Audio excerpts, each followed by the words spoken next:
Palakpakan po natin ang Panginoon sa umaga pong ito. Kayo po ba ay Salamat po sa ating praise and worship team. Okay lang naman po kung sasamahan niyo ako nakatayo. Amen. So, salamat po sa Lord sa umagang ito. Tayo po ay muling nagkasama-sama. At salamat po sa Diyos at nakatupad din po tayo sa ating... alam niyo ba na ang pagdalo po sa gawain ng Panginoon ay kautusan ng Diyos. Amen. Kaya sabi mo sa iyong katabi, nakasunod ka ngayon sa kanyang kalooban. Amen. Dahil tingnan niya po natin sandali kung bakit po napakahalaga pa rin na tayo ay nagsasama-sama. Buksan po natin sandali ang ating Biblia. Hindi po ito yung mensahe, pero ayon po sa salita ng Diyos sa Hebrews 10:25, tingnan po natin. Kahit ano pong salin, mas maganda sana sa Tagalog po para mas madali nating maunawaan. Hindi naman po ibig sabihin na hindi tayo marunong umunawa ng English. Ano po? So ano po sabi sa Hebrews 10:25? 25 po, 25. Amen? So tingnan po natin yung 25. Yan. So sa Tagalog, may Tagalog Bible po ba tayo? Wala po. Wala daw. So ibig sabihin, English speaking church ito. Amen. Amen. So parang nasa, saan ba ito? Nasa American church po pala tayo. Okay. So anyway, sabi po sa verse 25, not forsaking. Ibig sabihin po nun sa Tagalog ay wag daw pong kaliligtaan. Amen. At ang sabi po rito, sabi the assembling of ourselves. So ano po nangyayari sa atin ngayong umagang ito?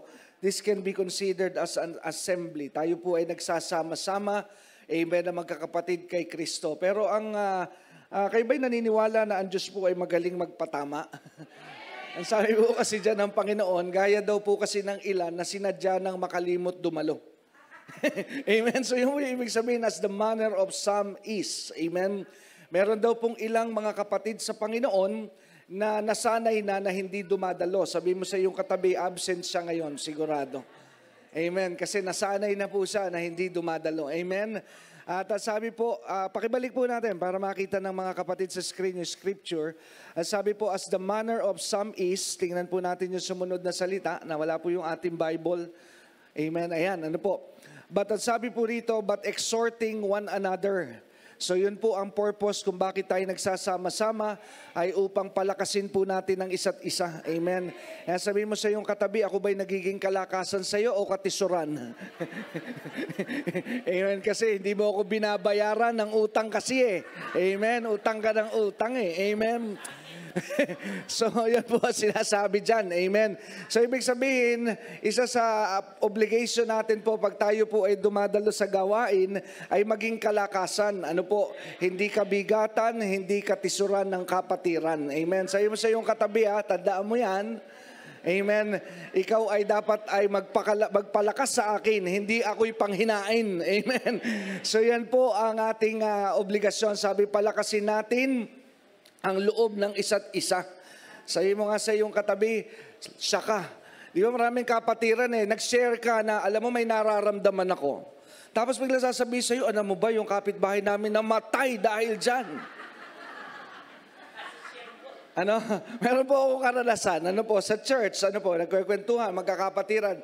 Sabi ko, mali ata timing ko. Dapat di ata ako dumikit dito sa mga nagmamaritesa na to. Po lamang ako. Biglang ako na napag-usapan. At ang sabi sa akin, ikaw ba, nagpapa-medical check-up ka, matanda ka na, at alahan mo, may namatay, halos kaedad natin. Sabi ko, purihin ng Diyos, nasa church tayo. Amen. Now, nakukuha po ba natin? Amen. Sana sa palengke ko ito narinig na nag-uusap ang magbababoy na sinabi na heart attack yung kapitbahay.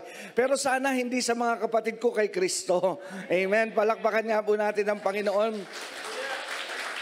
Kaya pag may nakausap kang kapatid kay Kristo na pinanghihina ka, sabi mo, paalis na ako, pasensya, may appointment ako. Amen. Kasi sa loob po ng simbahan, dapat po ay palakasin natin ang loob ng isa't isa. Kaya maging po tayong sensitibo, nag-share siya sa iyo ng kanyang dalahin. Huwag mo namang dagdagan pa ng katatakutan. Takot na yon kaya inilabas eh. Amen. Sabi niya, alam mo, nalalabo na ang mata ko kapatid. Naku, diabetes yan, kapatid. Amen. Dapat i-encourage po natin. Sabihin po natin, may gawa at habag ang Diyos. At kung may lakas ka na loob, sabi mo, can I pray for you? Amen? Nakukuha po ba natin? Yan ang intention kung bakit po tayo nagkikita-kita. Kasi kung tayo lang po yung manghihina sa ating pagkikita-kita, wag na tayo magkita. Amen. Kung tayo lang dito ay magpapahihinain natin ang loob na isa't isa. Ano po? At ang sabi po ron, ito yung pinakamahalaga. Sabi po ron, lalo na ngayon na nakikita na natin, yun po ang tanong ko ngayong umagang ito, nakikita nyo na ba na malapit na ang pagbabalik ng Panginoon? Amen. Siguro kaya kayo umaattend kasi nakikita nyo na. Amen. Kasi yan po ang dahilan kung bakit po tayo ay ini-encourage ng Lord na magkasama-sama na magkakapatid at palakasin natin ang isa't isa kasi lumalapit na po ang pagbabalik ng Panginoon at hindi ko po kayo paliligoy-liguyin pa habang lumalapit po ang pagbabalik ng Panginoon, tumitindi po ang pagsama ng panahon. Kaya hindi po coincidence na nababalitaan natin ngayon na ang palitan ng dolyar ay senior citizen na. Ayun, nakala po natin noon ang senior citizen lamang ay ang mga edad. Pero hindi po natin nakalain na maging ang dolyar ay magkakaroon po ng ID. Amen. Senior citizen, ibig sabihin halos 60 na po ang palitan. 50:1. Amen. At sabi nung iba sa akin, nung na-share ko ito, sabi, mapalad yung mga dollar earner, yung mga nasa abroad na nagpapadala rito ng dolyar ang kanilang income. And a few weeks ago, kausap ko po ang isang kaibigan na nasa Amerika. Sabi ko sa kanya ay ganito na ang palitan. Sabi niya, ganun ba? Dito rin sa Amerika, ang hirap na ng buhay. Ang sabi niya, akalain mo, bumili ako ng patis. Patis patis. $13 na daw po ang patis. Sabi ko, Brad, mag-asin ka na lang. Amen. So, kaya nakikita po natin ang tinatawag po na pagbabago po ng panahon. Isama pa po natin dyan ang mga kaguluhan, ang mga digmaan. Amen. Ngayon, akala po natin bumabagsak ang tinatawag na ekonomiya ng Pilipinas and we're trying to blame it sa ating pong presidente. Pero hindi po ako rito tumatayo sa inyong harapan to be a partisan sa politics because I always believe that politics is always a divisive issue. Pero in fairness po sa ating nakaupong gobyerno ngayon, hindi po nila kasalanan ang pagbagsak ng ekonomiya because this is a global event. Amen? Ibig sabihin, it is foolishness to say that pandemic is only in the Philippines. Pandemic is all over the world. Kaya yung economic collapse, ito po ay nararamdaman ngayon ng buong daigdig. Amen? Kaya nga po sa isang aking pagtuturo kahapon, I was so amazed. Nung isang araw na nabalitaan ko po dahil yung Apple products, amen, yung isa po itong company na gumagawa ng mga cellphones, amen, computers, at they are leading the market in terms po dito sa ganitong area ng technology. At ito po ay American-based, ito po ay galing sa Amerika.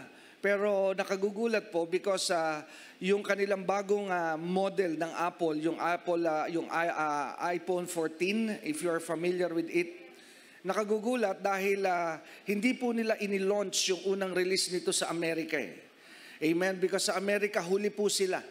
Nauna pong inirelease ito sa Pilipinas. Kaya kung nabalitaan nyo po, historical yung isang Pilipino na nakadilaw na suot ng damit na medyo alanganin ng medyo lito ang kasarian. So, anyway, siya po ay historical dahil siya po ang kauna-unahan sa buong mundo na naka-avail ng iPhone 14. At kung makikita po natin sa balita ay ito po ay pinilahan ng tao. Madaling araw pa lang nandun na ang mga Pilipino. I was wondering, ang sabi ko ay bakit sa Amerika November pa i-release sa October?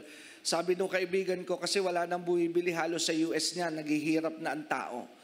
So ang sabi ko, nakita ng Apple na pag doon inirelease sa Amerika ang mansanas, mabubulok. Sa Pilipinas, papakyawin.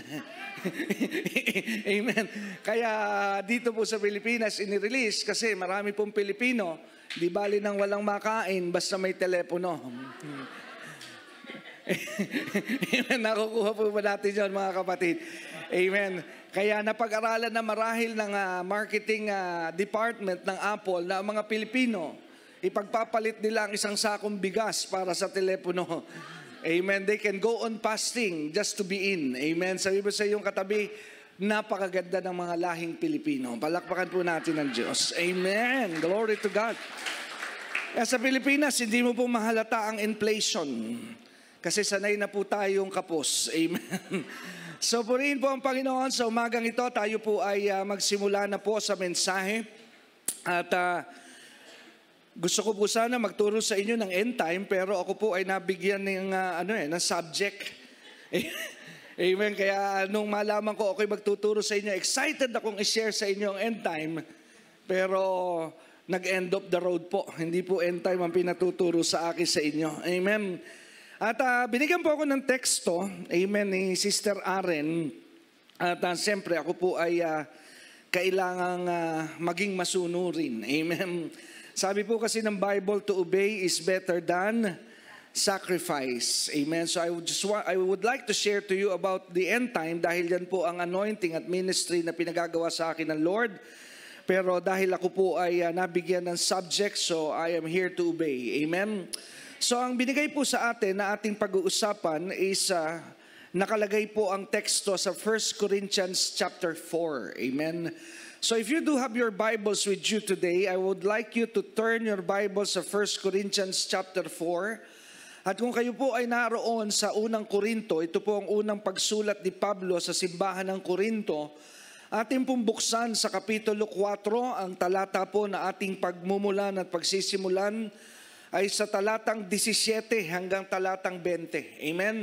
So 17 to 20 ng 1 Corinthians chapter 4. Now if you are there, tayo po ay sama-samang bumasa at ating pong tingnan kung ano po ba ang bahagi ng nilalaman ng sulat na ito ni Pablo sa Korinto. Sabi po niya sa verse 17, that's why I have sent Timothy, my beloved and faithful child in the Lord. He will remind you of how I follow Christ Jesus, just I teach in all the churches wherever I go. In verse 18, some of you have become arrogant, thinking, I will not visit you again. But in verse 19, I will come again soon if the Lord lets me. And then I'll find out whether these arrogant people just give pretentious speeches or whether they really have God's power. For the kingdom of God is not just a lot of talk, but it is living by God's power. Can we bow our heads and now let us pray. Tayo po ay manalangin. Dakila at makapangyarihang Diyos, aming Ama, maraming salamat po sa oras na ito na kami po ay niloob mo na aming pong madaluhan ang gawain ngayong araw na ito. Holy Spirit, we continue to welcome your presence in our midst because we believe that without your power manifesting in this meeting, mahihirapan po kami na maunawaan ang mga bagay na makalangit. Lord, we admit that our minds are limited to the things in the natural. Amin pong inaamin ang aming isipan ay limitado sa mga bagay na natural. At ngayon kami po ay naharap sa pag-uusap, pakikinig sa mga bagay na espiritual. At sinabi mo sa iyong salita that the things that pertain to the Spirit can only be discerned by the Spirit as well. Kaya tulungan mo po kami na maunawaan namin ito. I pray that every hearts and minds be open to your light and to the revelation that you are about to open in our midst today. Gamitin mo lamang po ako na instrumento at daluyan ng iyong salita because you are still the great and the best teacher of the church, Holy Spirit. Maraming salamat po, Ama, sa pangalan ni Jesus. Ito po ang aming dalangin. Sa pangalan ni Jesus, again, we say amen and amen. Palakpakan po natin ang Lord. Okay, so pag-usapan na po natin ang mensahe na ating pong kinukuha ngayon sa sulat ni Pablo sa 1 Corinthians chapter 4. So alam niyo po ba, bigyan ko lamang po kayo ng background upang atin pong makuha ang tinatawag na konteksto ng salita ng Diyos na isinulat po rito ni Pablo. Kasi ang teksto po talaga officially na atin pong pag-uusapan ngayong umagang ito ay naandun po sa talatang 20. Sa 1 Corinthians 4:20, ang sabi po rito ni Pablo, for the kingdom of God is not just a lot of talk, but it is living by God's power. So ngayon, atin po itong pag-uusapan because if we interpret verse 20 alone and separately from the other verses that are connected to them, malaki po ang tsansa na tayo po ay magiging out of line and out of context sa tunay na meaning ng salita ng Diyos. Kaya nga po napakahalaga na ang Biblia ay hindi po ini-interpret ng isang mangaral ayon sa kanyang pagkakaunawa. Because it is very clear that the Bible also instructed that the Bible is not to be interpreted by own interpretation, but it is only through the power of the Holy Spirit. Kaya marami po tayong mga cultic teachings because of that. Kaya marami pong mga liko na tinatawag na samahan at grupo ay dahil po sa maling aral. Malaki po ang nagagawa ng maling aral. Malaki po ang nailigaw na bilang ng tao dahil lamang po sa maling pagtuturo. Kaya napakahalaga po na as a believer, this is not my duty as a pastor, but this is your duty as yourself and as a believer, that you are always after to seek the truth. Because the truth will set you free. Trabaho po ng bawat isa na kayo po ay laging mag-aspire at mag-desire na mapunta po sa katotohanan. Dahil pag wala po kayo sa katotohanan, you will never be set free. Wala pong paglaya outside of the truth. Because Jesus said, when you know the truth, that is the only time that you can be set free. Kaya marami po sa body of Christ, they think they are free, but actually they are in bondage. And what brought them to bondage is the wrong teachings. Ang nagdala po sa kanila sa tanikala ng tinatawag na bitag ng kasinungalingan ay ang mga maling pagtuturo. Kaya dito po sa 1 Corinthians chapter 4, isa po itong classic example na minsan po ay na-abuse ang bahaging ito upang ang body of Christ ay hindi lamang po magkaroon ng interes sa pakikinig ng salita ng Diyos. Kasi sabi po rito sa verse 20, kung ating pakikinggan at ating uunawain ang bahaging ito and interpret this alone, sabi po ng sulat ni Pablo sa Corinto, for the kingdom of God is not just a lot of talk. So I heard a lot of preachings that is drawn out of this verse na ang kanila sinasabi, ang tunay na simbahan ng Diyos ay hindi lamang puro pangangaral, kailangang makita ang himala. Well, that is true, part of it. Pero yun po ba ang intensyon ng sinasabi ni Pablo sa verse 20? Amen? Yun po ba ang pinaka-esensya ng dahilan kung ba't nabanggit ni Pablo yung linya na ito na hindi lamang daw po puro salita o pagtuturo, ang simbahan dapat po may himala? Well, is that what Paul is talking about here? Wala rin po yung pinagkaiba sa atin pong mga exhortation that all over the years or many times in our Christian life, narinig po natin yung sinasabing, give and it will be given back to you. Press down, siksik, liglig at nagumapaw. Saan nyo po naririnig ang exhortation na yan? Isn't it correct that you hear it when it comes to giving? Tama po ba ako na naririnig nyo po ang talatang yan pag kayo'y hinahamon para magbigay? Amen. So you're being motivated, amen, na magbigay kasi may babalik. Now what if wala pong babalik? Will you not give? Ayan, tahimik po sa Baptist Church. Amen. Nakukuha po ba natin? What if there is no return? Will you still give? Because giving is not about the return. Giving is about your love to the one you are giving to. Hello? Ewan ko po. Kung matutuwa po, gagamit ako ng illustration. Na kaya ka lang nagbibigay sa asawa mo ng magandang bagay kasi may hihinging kang kapalit. Would you be happy? Amen? Na yung itinuturing mong asawa, kaya ka lang pala, meron pala siyang vested interest. Well, that is not the true intention of giving, my friends and my brothers and sisters.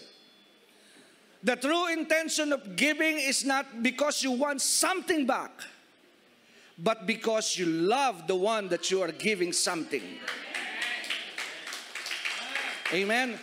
Pero ano po ang nabuo sa body of Christ? Give because something is going back to you. I believe that God did not establish a bank. Ako po'y naniniwala na hindi po nagtayo ng bangko ang Diyos at hindi po siya nagtayo ng negosyo. Pero bakit po tayo nagbibigay? Dahil mahal po tayo ng Diyos. Dahil alam niyo po ba, ang dahilan kung bakit namatay si Kristo para sa iyo at para sa akin, ang dahilan po'y pag-ibig. Hindi niya po iniintay na magpakabait ka bago niya inialay ang kanyang buhay sa krus. Kahit alam niyang hindi mo pa magagawang magpakabait, nauna na siyang namatay para sa iyo. Because He did not give, because He wants a return from you. That is why this is called grace. Glory to God. Dahil ibinigay niya ng voluntaryo ang kanyang pag-ibig, not expecting something from us. Hallelujah. Kaya nga sabi po, salvation is not by works. Amen. It is only by grace through faith. Ibig sabihin, He's not expecting you to act like a good man, to act like a good woman, because He knows once you learn His heart, you will act like a good man and a good woman. Kaya hindi niya iniintay na balikan mo siya. Pero ibinigay niya ng buong buo ang kanyang buhay without expecting something from us. And that is the true essence of giving, my family and my brothers and sisters. Pero ano po ang ginawa ng body of Christ? They abuse the scripture. Kaya kinuha yung salitang, give and it shall be given back to you. Well, I tell you, go back to where it started. Nung sinabi po ito ng Lord, He's not talking about money, He's talking about forgiveness. Hello? Ang pinag-uusapan po doon ay pagpapatawad. Kaya pag may gumawa sa iyo, magbalik ka ng pag-ibig sa gumawa sa iyo na masama. Amen. Siniraan ka, ginulo ang iyong buhay. What should you do? Give and it shall be given back to you. Love them the more. Amen. I-pray mo sila. Pabayaan mo sila na ginagawang kanila ng masama. Sinisiraan kanila. Love them, bless them, give more to them that use you. Amen. Alam niyo po magandang gawin sa mga taong galit sa iyo, lalo mo pong pagpalain. Yan sabi ng Biblia, para mo sinisilaban ang kanilang bunbunan. Sinisiraan kanila, ayaw nila sa iyo, pero tambakan ng tambak ng pagpapala sa kanila, they will be confused. Kaya doon po galing yung salitang give and it will be given back to you, pressed down, shaken together, running all over. Amen. Pero ano po ang ginawa ng body of Christ? Ginamit po yun sa kaloob. Amen. Kaya ngayon ang body of Christ nagbibigay, pag magdadala ng ikapo, sabi, siksik, liglig. Kailangan to siksik bukas, luwag kasi wallet ko eh. And here comes the next day, walang siksik. Pero may dumating na liglig, naliglig ang buhay. Kaya galit ngayon doon sa pastor, o kung sino man yung nag-exhort, sinungaling yun. Naliglig ako, dapat pambayad ko na ito eh. Because you have a wrong heart, my friends. Giving is not about getting back.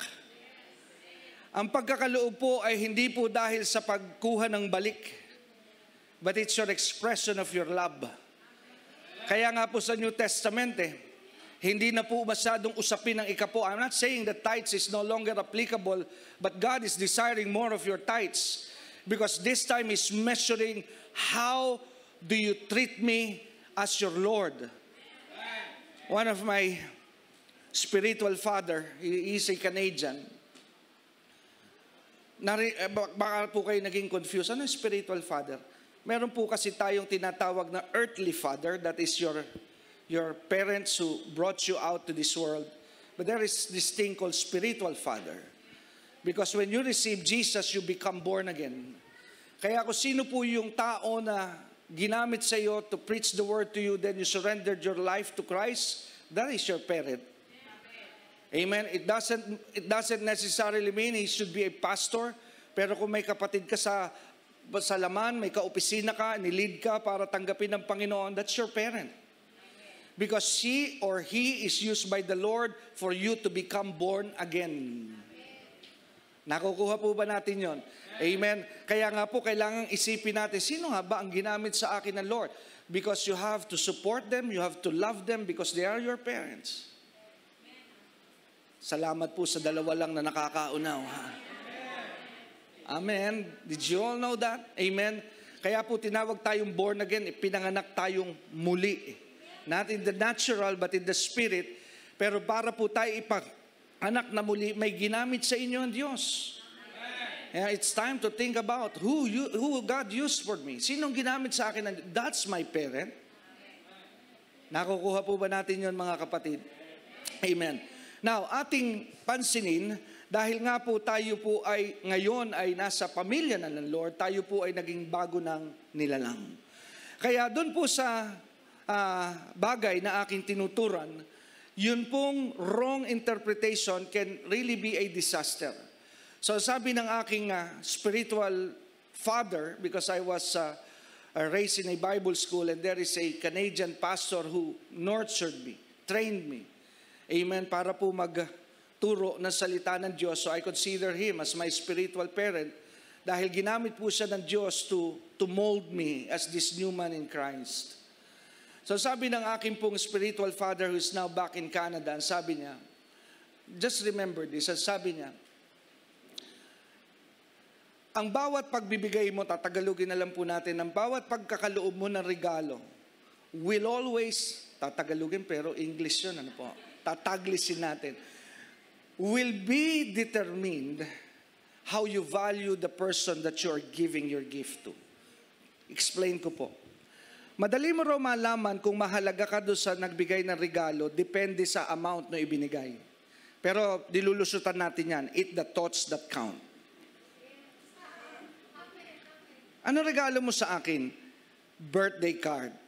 Card lang. It's the thought that counts. But that's a deception. Because if you really value that person, meron ba rito mga lalaki pakitaas ang kamay na nanligaw noon? Pakitaas naman, wala ba nanligaw dito? Kayo ba niligawan? Kagaganda lalaki pala ng mga taga rito sa Binyan. Amen. Yung mga nanligaw, ha? Amen. Pero yung mga napikot, ano po? Amen. Pakitaas. Ayaw magtaas. Napikot. Okay. Napikot, ha? Issue yan. Amen. So, ayaw daw magtaas si kapatid na mo. Amen. So, napikot yun. Amen. So, ibig ko lamang po sabihin, ha? Pakinggan niyo po ito. Ewan ko kung magkakasundo kami ng mga lalaki na nung panahon na nanliligaw tayo, sa salita namin nun sa salitang kali, nagsusubi tayo ng mga baon, makabili lamang ng mamahalin. Tama po ba? Nag-iipit ka ng baon para makapagregalo ka doon sa iyo nililigawan. Amen. Bakit? Kasi you want that person to be amazed, masasak. Wow! Hallelujah! Michael Kors, hindi niya alam, sa Green Hills lang binili pala. Pero todo ang box, todo po ang mga detalye, pero peki pala. Pero ano, maiisip po ng babae, mahalaga ako dito, grabe, tingnan mo, mahal ang regalo. Tama po ba? Because you will always know that you are very valuable to a person by how he treats you. Tama po ba? Am I making sense? Amen? Di po ba nung araw na nanliligaw mga lalaki, iniiwasan mo siyang ilibre sa Jollibee? Amen. Nakakuha po ba natin? Nung panahon ko po, iniiwasan mo siyang dalhin kay Mang Tonyo.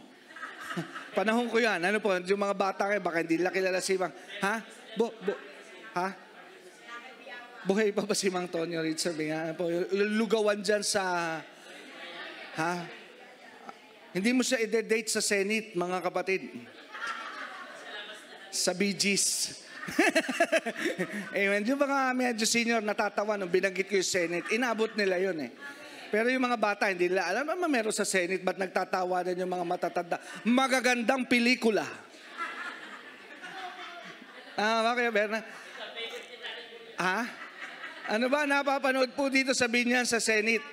Mga award, mga may award na pelikula po yun. Amen. Kaya yung mga hindi nakakalam, tanong nyo na lang doon sa tumatawa, alam nila kung ano ang Senate. Wala na raw kasi Senate ngayon eh. Wala na rin po ang Bee Gees ngayon. Ano po? So, amen.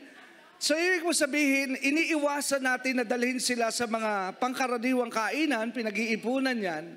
Why? Because you want them to feel that they are special. Because that's the same way in giving.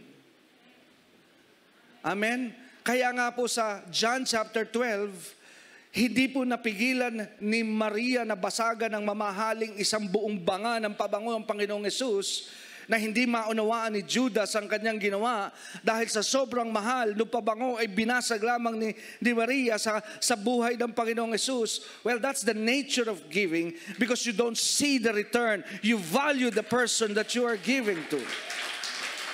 Amen? Kaya bakit po nahihirapan ang body of Christ sa bagay ng pagbibigay? Because you have been always motivated by the return. Kaya pag walang bumalik sa inyo, you get depressed. You lose your confidence and trust in the church. Why? Nothing is happening in my life. Pinirahan lamang ata ako ng simbahan na yon. Because you miss the right heart and intention. Amen? Kaya be sure when you are giving, you are doing something for God, you don't look for return.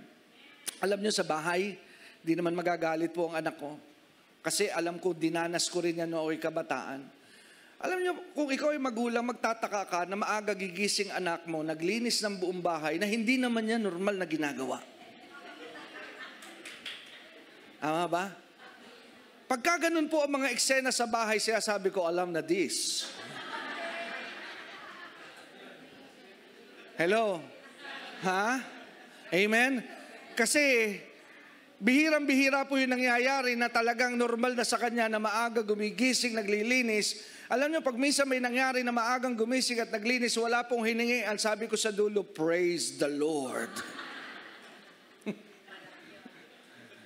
Amen.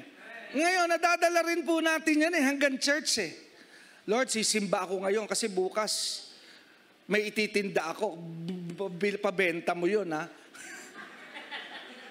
Kalahin mo yun, blinakmail nyo pa ang Diyos para bang utang na loob pa ng Diyos na nandito kayo ngayong umagang ito?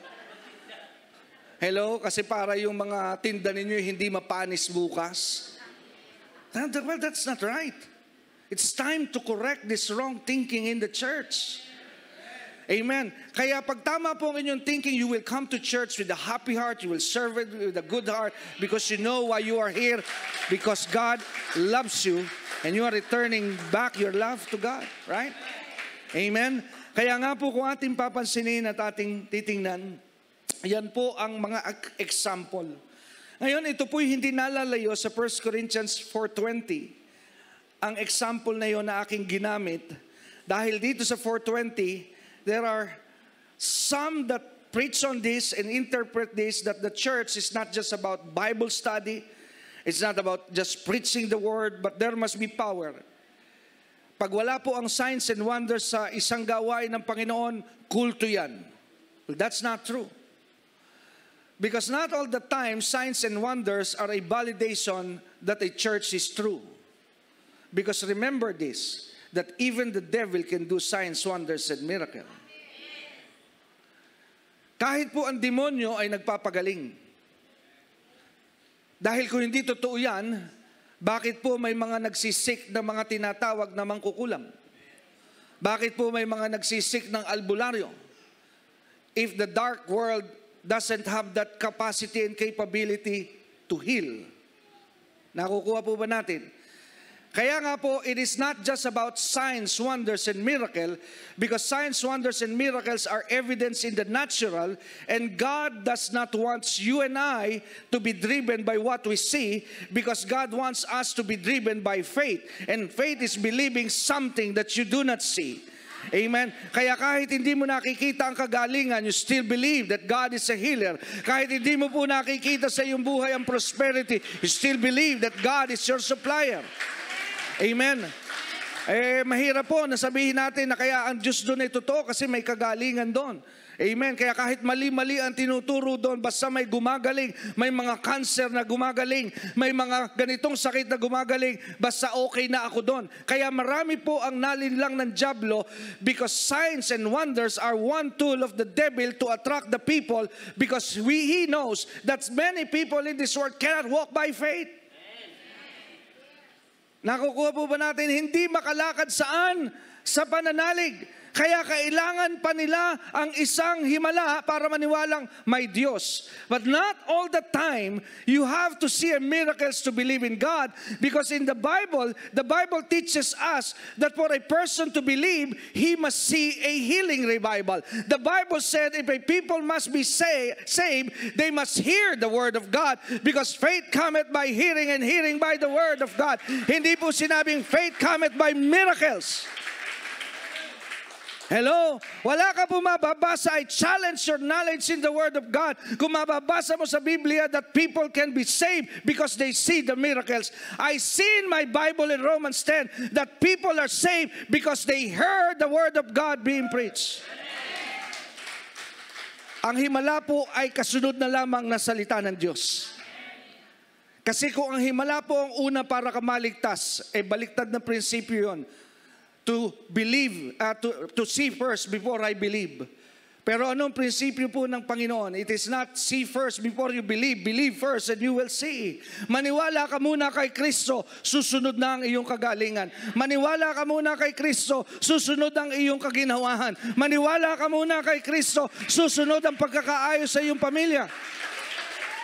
Marami po sa atin kasi nasa kalagayan, Panginoon, bayaran mo muna utang ko, maglilingkod ako sa iyo. Oh no, that kind of prayer will never get to heaven.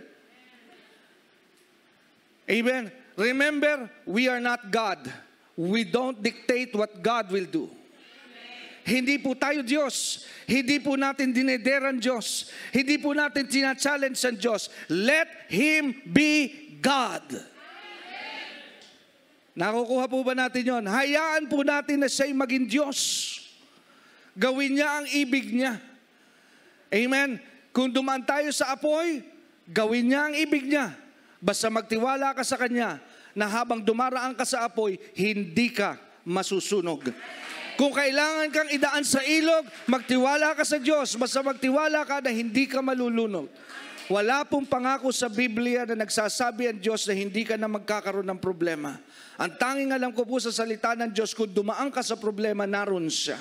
Kaya sabi ni David, magtayo man ako ng bahay dito, naroon ka. Sa langit, naroon ka. Maging sa impyerno, naroon ka. Saan kaya ako pupunta na wala ka? Sa lahat ng dako, naroon ng Diyos. Kaya kahit sa gitna ng iyong problema at pagsubok, huwag ka lang mag-aalinlangan, naroon ang Diyos.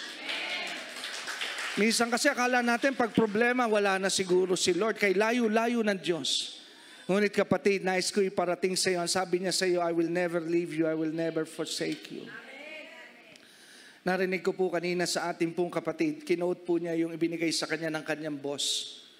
Jeremiah 29:11. In fact, that is also one of my favorite scripture.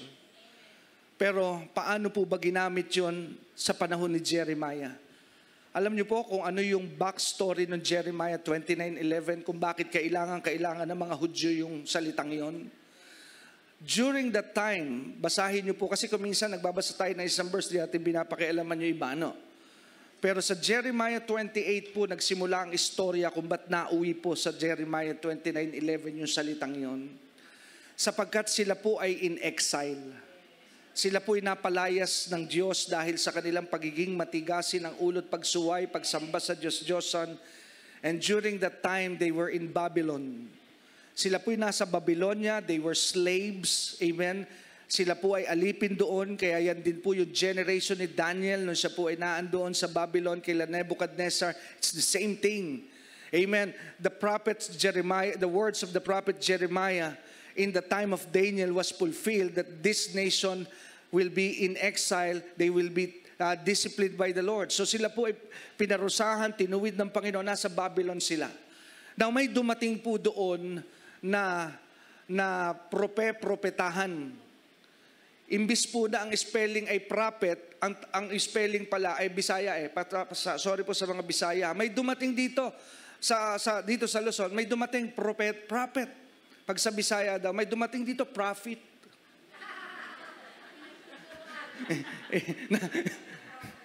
Sa Manila, prophet sila, pero sa Bisaya, mga prophet, dumating na yung mga prophet. Bilisan ninyo, nandito na mga prophet. Yung mga hindi nata naiintindihan, prophet. Kailangan ko bang i-explain? Amen. Purihin ang Diyos. Sige po, mag-English 101 tayo. Ano po? Profit, spelling, P-R-O-F-I-T. Ano ibig sabihin po sa Tagalog?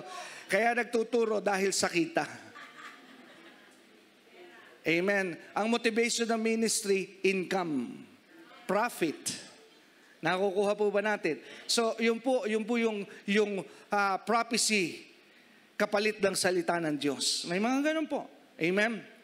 So, may nagpakilalang prophet, amen, sa bayan ng Israel during that time. Alam niyo po kung minsan iingatan niyo po ito. When you are at the lowest point of your life, that is the time that you have to ask God to give you a sharp discernment. Kasi pag ikaw po ay depressed at ikaw ay may problema, kadalasan, kumakapit ka sa patalim eh. Lahat ng salitang naririnig mo, pinaniniwalaan mo. Kaya dati yung damo na nasa tabing kalye, hindi mo mainom. Pero dahil may sakit ka, naiinom mo na ngayon.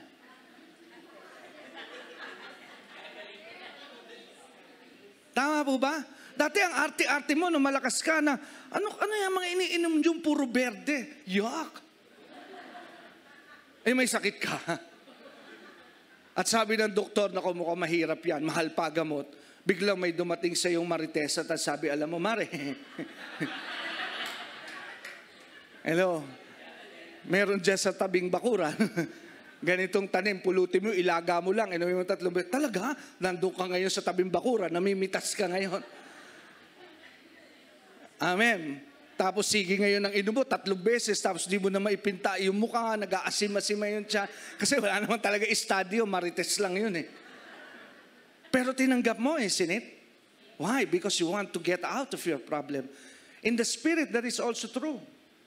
Dahil sa iyong problema na hindi mo malabasan, lahat ng sinabi ng mga ngaral, nilunok mo kahit tinik na. I like to remember what Kenneth Copeland says.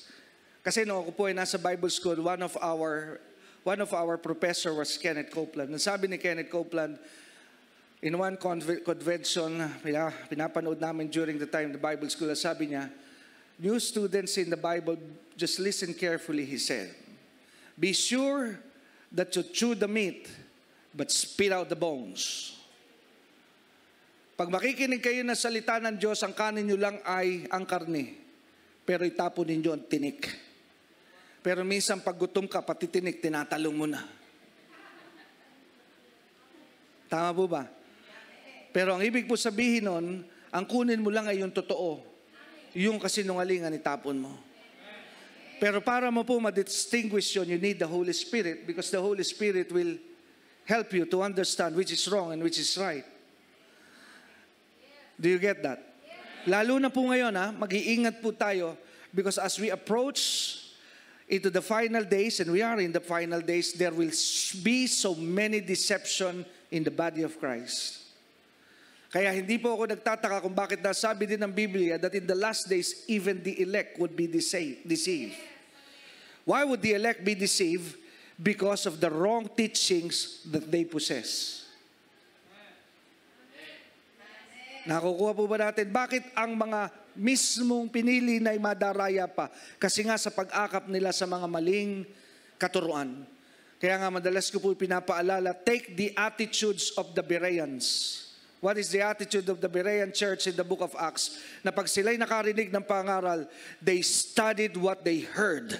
Binabalikan po ulit nila sa pag-uwi nila yung pinangaral ng pastor. That's why it's so important to take note on what your pastor is teaching you. And when you go home, study it. Amen. Learn it. Amen. Pag-aralan mo, is this true? Was this God's word being preached and taught to me right? Bakit po? Because you might be eating and drinking a poison and you might not know it. Nakukuha po ba natin? Hindi po masama na mag-usisa because it is your right. Remember, spirito mo, pananagutan mo. Parang yung slogan lang nung araw, bakuran mo, sagot mo. Spirito mo, pananagutan mo, kapatid. Sabi nga ng tatay ko nung araw, di hiniram ko yung kanyang bago sasakyan. Nagkaroon po sa first time ever na nagkaroon po ang aming pamilya ng isang bago sasakyan. Excited ako, hiniram ko. Nabangga po kami. Ako ang may dala. Nabangga at ako po ay depressed. Hindi ko alam kung paano ko sasabihin sa tatay ko. Hindi ko alam kung paano ko iuwi. At nung inuwi ko po, sabi ko, Dad, nabangga po ako eh. Ayan po yung tama, pero nagawa na ng police report. Hindi ako makatingin ng diretsyo. Sabi ng tatay ko sa akin, anak, okay lang yan. Ang mahalaga, buhay ka. Kasi ang sasakyan na pare-repair, pero pag nabangga at namatay ka, hindi ka na pa-repair. Well, nagrayma po sa akin yon.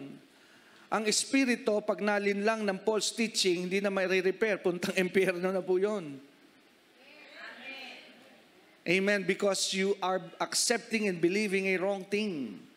Nakukuha po ba natin kung gaano ito kahalaga? Now going back, there is a prophet, amen, or prophet sa panahon po ni Jeremiah. Nasa stage po sila na nahihirapan ang bayan ng Israel dahil po they were under the Babylonian kingdom. Wala silang freedom, wala sila sa kanilang bansa. So may dumating na propeta at sabi, bukas! Darating na ang inyong mga pagpapala. And everybody say, ito pala yung Jeremiah 28 eh. Amen? So yun po ang narinig nila. Bukas, lalaya na kayo, mapapagpala na kayo. Tuwan-tuwa po ang mga Israelita. Pero sabi ng Diyos kay Jeremiah, puntahan mo yung mga yan, nalilin lang. At ito ang sinasabi ng Diyos sa kanila. Ito ngayon ang totoong salita ng Diyos. Pagdating ni Jeremiah, mga kapatid, ang sabi ng Diyos, 70 years pa kayong maghihirap. Can I hear an amen? Amen. Yun po, totoo. Basahin nyo. I'm not kidding. I'm not joking. You can read it out. But be sure you start in 28 and never go direct to 29. So ang sabi ng Diyos, 70 years kayo dyan. Kaya simulan nyo ng ibigin ang problema. Akapin nyo na yan. Kaya magpakarami na kayo dyan, mag-anak kayo dyan, bumuo na kayo ng pamilya, kasi magtatagal kayo dyan.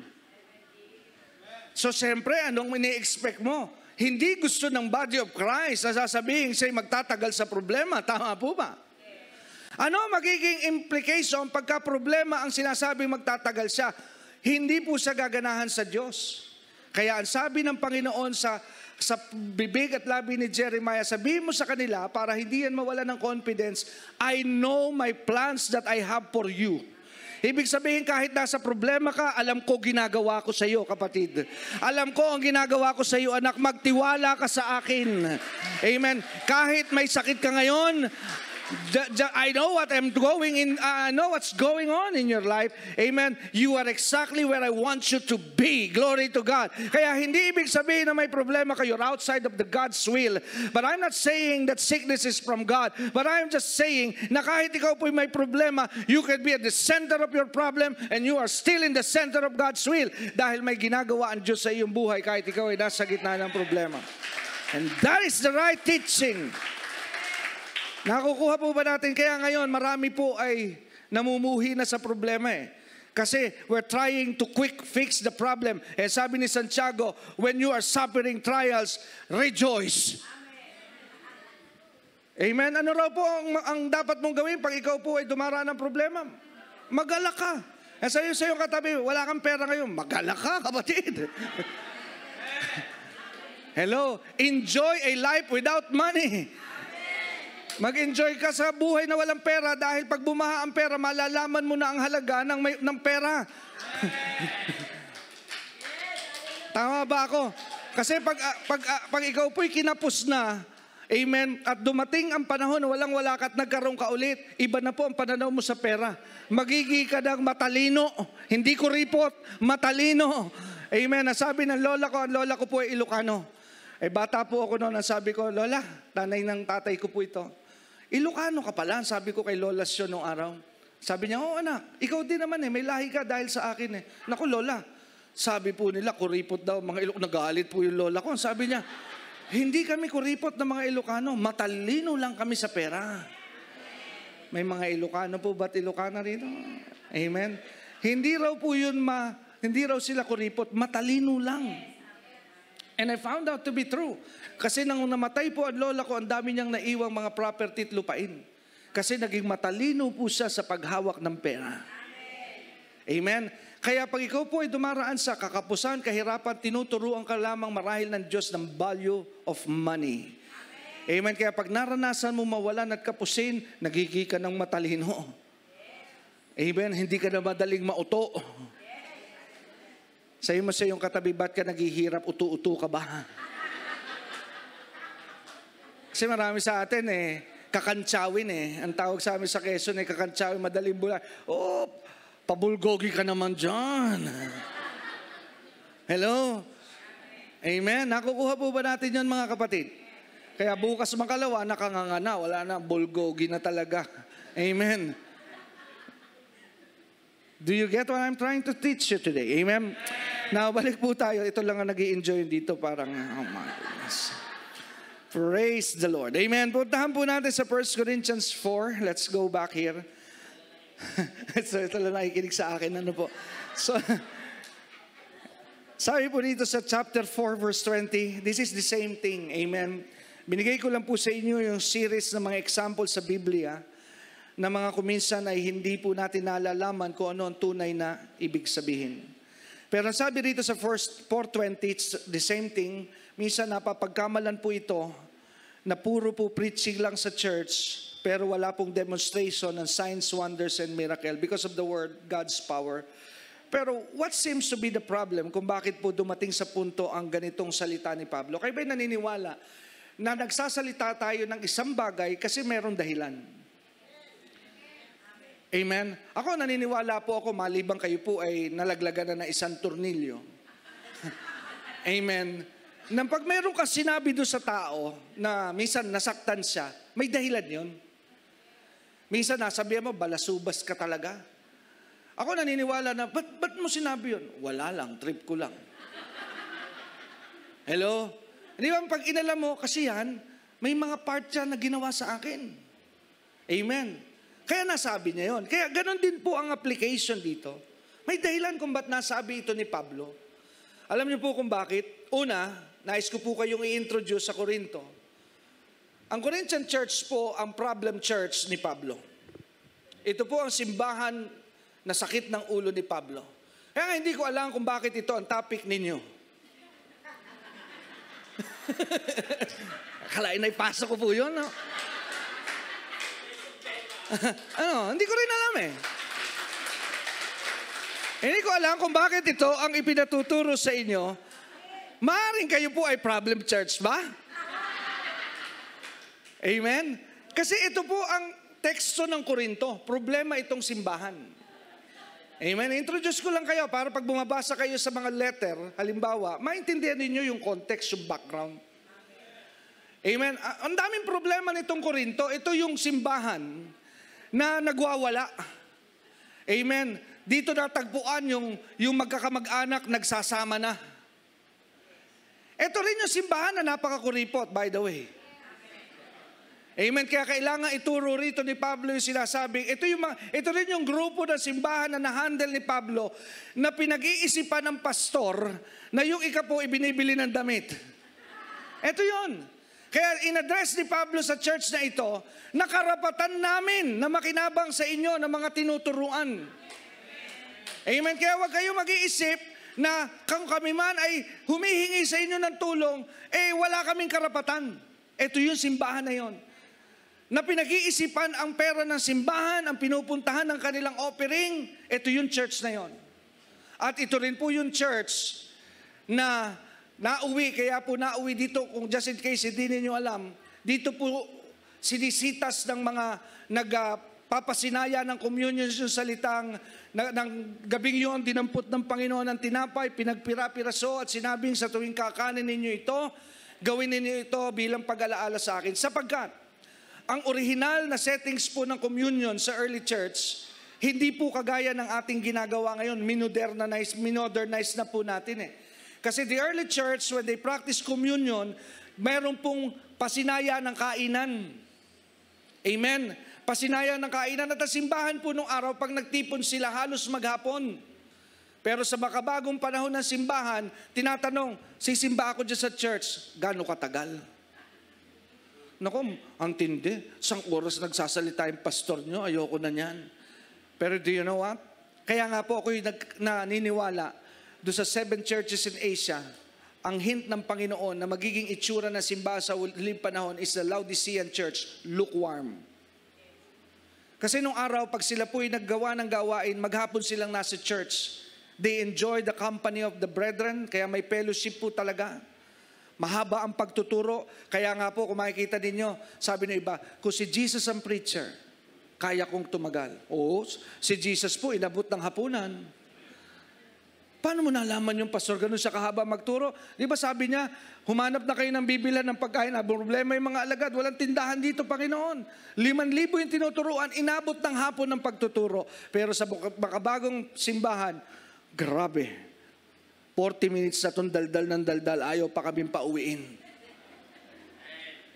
Ang masakit pa po rito, yung mga mareklamong mananampalataya, ang lalaki pang humingi ng blessing. Di ba ang kakapal ng mukha?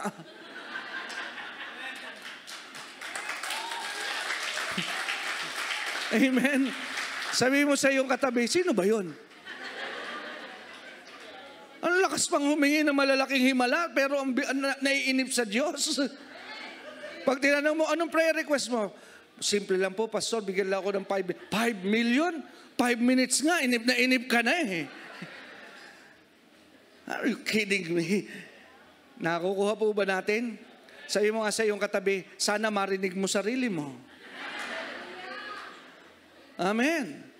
Nakukuha po ba natin yon? Amen. Pero ganun po ang early church. Kaya nga tayo kinukutsa ngayon eh. Mali daw tayo. Bakit? Nagko-communion tayo umaga. Pag service hapon, tanghali, ano yan? Banal na tanghalian yan. Amen. Pero at sawag po doon hapunan kasi sa dulo pa ng hapon bago maghiwa-hiwalay ang church, doon mangyayari ang communion. Subukan nyo po sa isang linggo, wala ang dadalo. Hanggang alas 7 tayo next week, alas 7 tayo maghihiwa-hiwalay, bago maghiwalay, magko-communion tayo. Sorry, ko na lang. Amen. Inabot sila ng hapunan. Pero ito yung problema. Dahil nga po sa kainan, may kasamang mga wine, hindi naman po kasi grape juice, nagtitipid na lang kasi simbahan ngayon eh. Wine po talaga yung ginagamit. Ang wine po ayos lang. Pero pag nakakarami, nakakalasing din. Amen? In fact, ang wine, sinasabi ni Pablo kay Timoteo dahil panggamot yan ng sakit sa sikmura, pero wag mo pong i-abuse. Yung tama lang. Amen? So, yung mga lasenggo, nabubuhayan. Ano po? Narinig ko yan, ire-record ko yan. Amen. Ire-record ko yan. Pahingi nga ng kopya niyan, teaching na yan. Amen. Ayun, nabubuhayan po ang mga lasenggo. Ano po? I say amen to that, Pastor. Amen. So, hindi po pwede yung sobra. Ngayon, dumating po sa punto na yung mga kapatiran, wala na sa ayos, pumupunta na lang doon dahil sa kainan at inuman. Kaya ang ending, lasing na po yung mga kapatid bago pa mag-communion.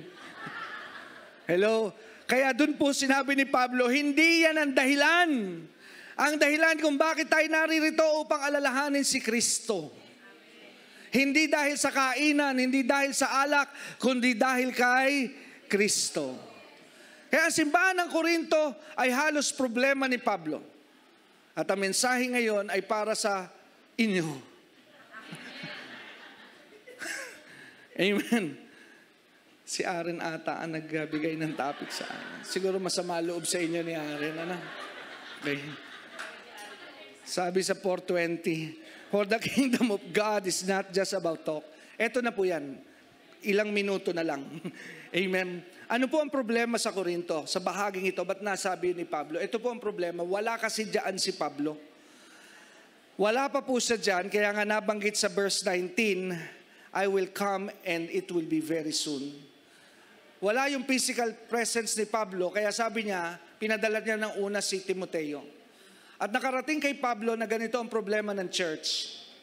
Meron po dong mga nagagaling-galingan, nagyayabang, na parang mas magaling sila kay Pablo. Si Pablo ay sinungaling. Maraming mga issue na sinasabi sila tungkol kay Pablo habang siya po ay wala. Amen? Walang pinagkaiba po yan ngayon sa panahon ng social media. Maraming matatapang ngayon, pang-Facebook lang.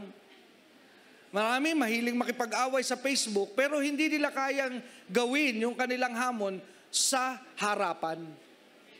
Amen? So ganun po ang kondisyon ng church sa panahon po ni Pablo. May ilang mga brethren na ganito po ang attitude sa church. Sinisiraan si Pablo na dahil wala siya doon, sinasabi sa kanila yung mga bagay na hindi si Pablo totoo. May mga sinasabi tungkol kay Pablo. Pero nung makarating po ito kay Pablo, ang sabi niya, dadating ako dyan, iaayos ko ito.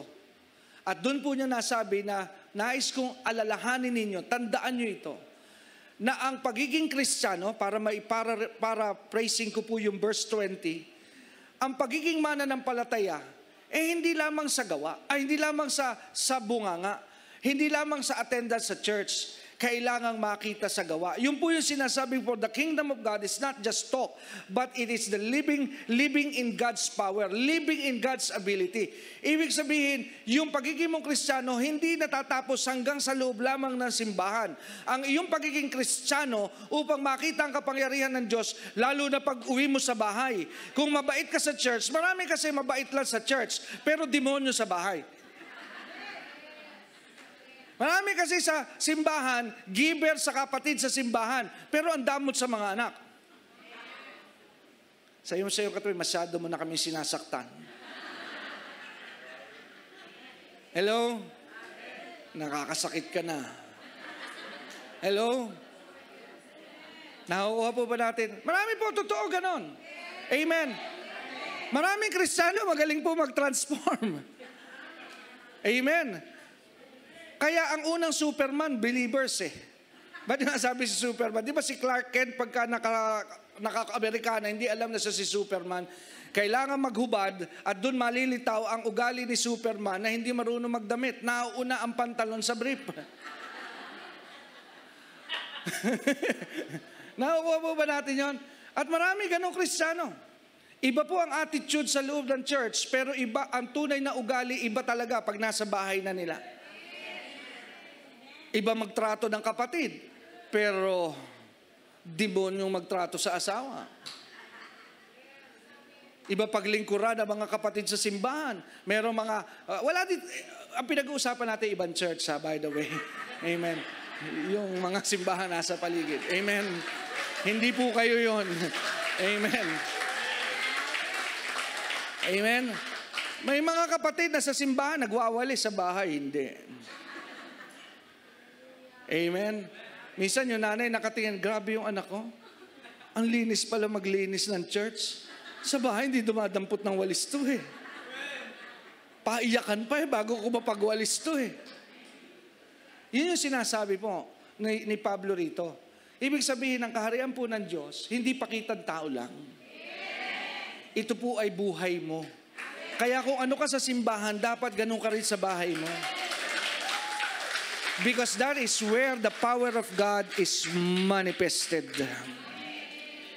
Nakukuha po ba na? Dito sa simbahan, masyado kang accommodating. Pagdating sa personal na buhay mo sa inyo, parang ayaw mo silang makita. Amen. Dito sa simbahan, generous ka, nagdadala ka ng makakain, gusto mong matuwa ang mga kapatiran. Dapat sa inyo rin pamilya, ganun. Kasi wag po natin kalilimutan, this is my final word, sabihin mo, hallelujah. Gusto na talagang umuwi. Sabi ko, this is my five. Talaga pinapauwi na ako kay Bernard. Okay. Naintindihan ko po kayo. Amen. Mag-aalas 12 na, naintindihan ko po kayo. Alam kong nag-a-alarm na ang inyong mga sikmura. Amen. Pero tandaan niyo po ito, mga kapatid. Our first ministry is not this church, but your family. Amen. If you have the approval in your house, then you're okay. Marami po kasi nagsisik ng approval sa simbahan, pero sa bahay nila, they are not approved. Kaya pag ikaw po ay approved na sa tahanan mo, truly, the power of God now is working in. Nakakuha po ba natin yun?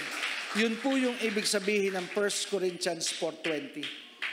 Amen. Kasi yung dating hindi mo magawa dahil sa power ng God, nagagawa mo na. Nung wala ka kasi kay God, gusto mong bumait pero di mo magawa. Pero nung nasa Diyos ka na, gusto mong minsan gumawa ng kasamaan, pero hindi mo na magawa dahil wala na yung lumang pagkatao sa iyo. Amen?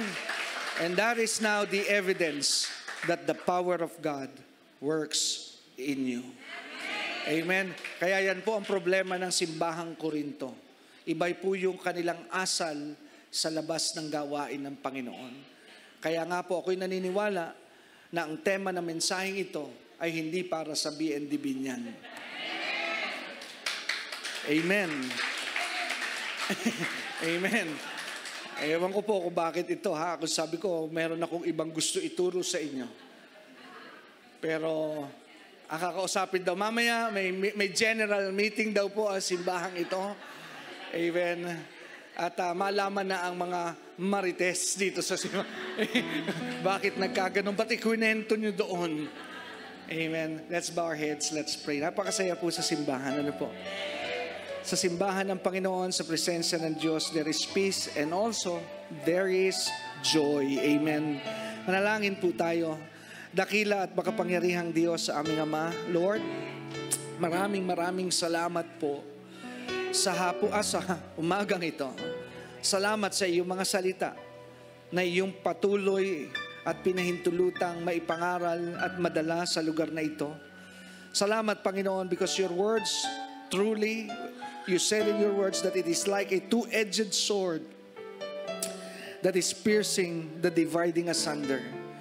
Dalawang talim, animoy tabak ang iyong salita na may dalawang talim na tumitimo sa kaibuturan ng aming kaluluwa at espiritu. Nagpapatunay lamang na kilala mo ang bawat isa dahil ang iyong salita ang siyang nangungusap sa aming kalagayan. Ikaw na po ang bahala sa mga kapatid kong ito. Tulungan mo po kaming lumago, umunlad sa pananampalataya, at sa nalalapit mong pagbabalik, hubugin mo kami, maging kawangis kami at katulad ng iyong anak na si Jesus.